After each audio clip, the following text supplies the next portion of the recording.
Perkenalkan, nama saya Niara Luna Bonareti dengan NIM G00231134 dari kelompok B6. Di sini saya akan menjelaskan tentang struktur of neuron. Jadi, secara umum, struktur neuron terbagi menjadi dua badan, yaitu sel atau sama sebagian pusat pematik rangsang dan akson sebagai penyambung atau kabel rangsang dari badan sel menuju ke terminal akson untuk disalurkan ke neuron berikutnya atau disalurkan dengan organ yang dituju. Untuk memahaminya lebih jauh tentang sistem saraf perifer, penting untuk memahami terminologi seperti nukleus, ductus, ganglion, dan nervus plexus juga.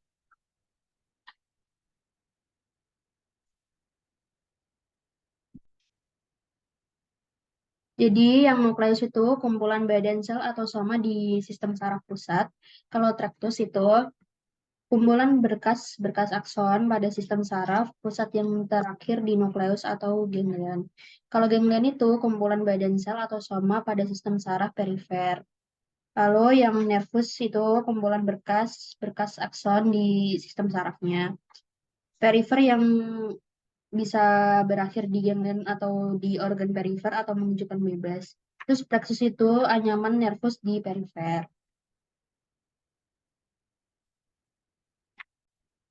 Jadi, jadi setelah struktur neuron,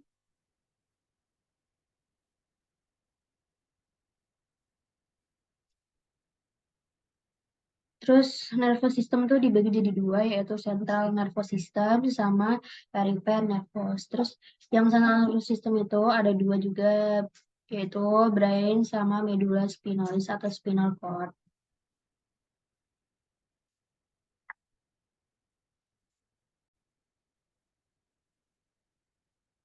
Terus jadi yang peripheral nervous system itu sistem saraf eferen, berarti mengalirkan sinyal perintah dari sistem saraf pusat ke sistem saraf perifer. Nah, sistem ini terdiri dari visceral motor, terus juga ada somatik atau somotomor, somotomer, somotomotor.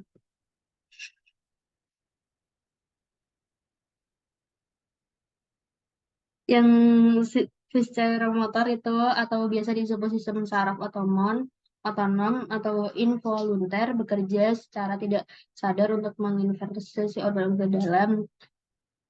Sistem ini terdiri dari simpatis dan parasimpatis. Nah, simpatis memberi perintah fight or flight, sementara parasimpatis memberi perintah rest of digest.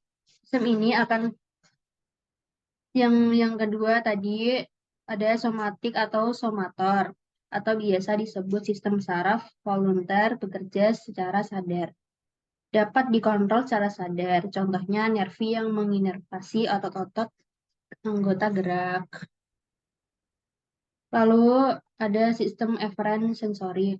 Nah, sistem saraf eferen berarti mengalirkan sinyal perintah dari sistem saraf perifer ke sistem saraf pusat. Nah, sistem ini terdiri dari dua, yaitu viscerosensor viscerosensor sama somatosensor. Nah, yang viscerosensor ini di mana sistem ini mendeteksi sinyal rasa sakit, nyeri, gangguan, dan semua jaras jaras eferen dari organ-organ dalam dalam atau viscera. Nah, yang somatosensor di mana sistem ini mendeteksi sinyal rasa sakit, nyeri, gatal, gangguan, dan semua jaras eferen dari selain organ-organ dalam atau viscera. Sistem ini akan dibedakan lagi menjadi general somatosensori dan spesial somatosensori yang akan dijelaskan lagi di topik selanjutnya.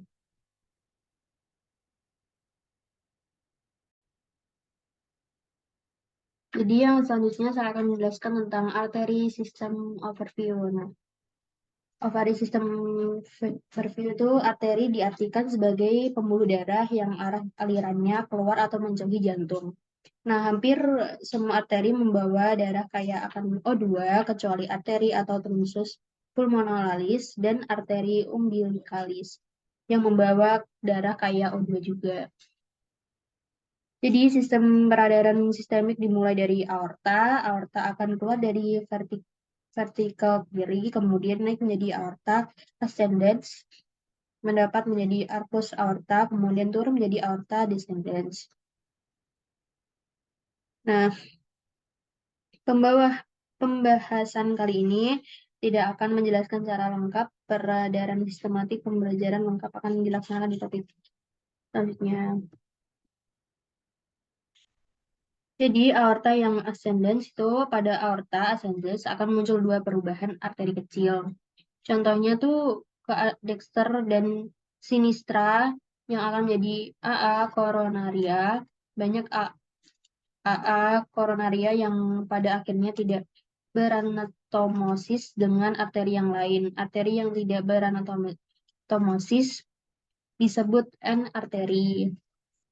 Lalu yang kedua itu arcus aorta. Pada arcus aorta akan muncul tiga percabangan arteri sedang yang akan membawa darah ke bagian ekstremitas atas akan kepala. Ketiga percabangan itu adalah ada trunsus brachiocephalica sama arteri carotis communis sinistra. Terus yang selanjutnya tuh ada arteri subclavian sinistra.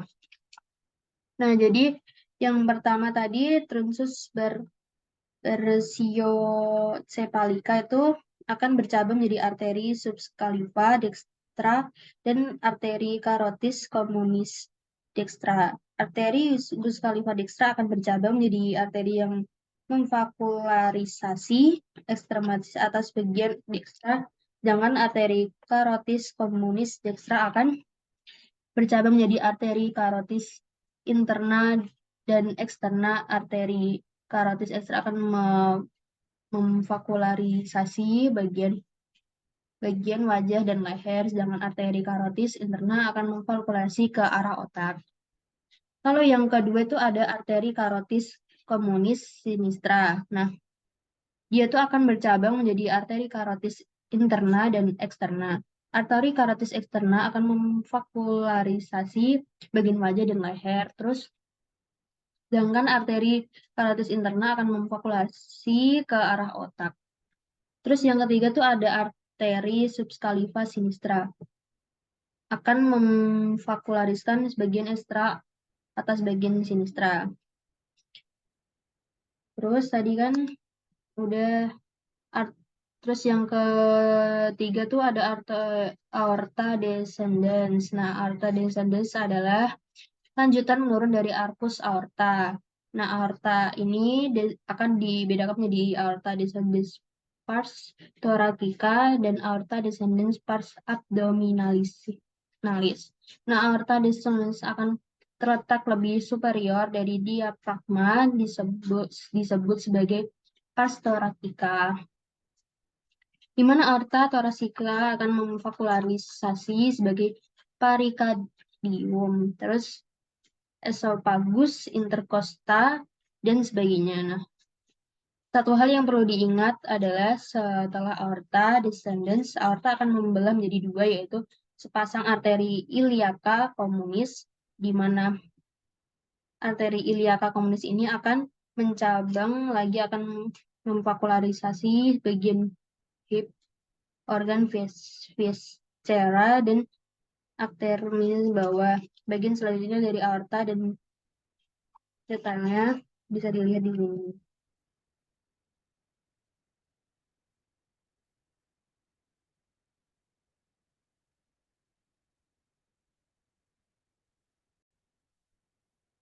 Di sini saya akan menjelaskan lagi tentang yang overview sistem vena itu.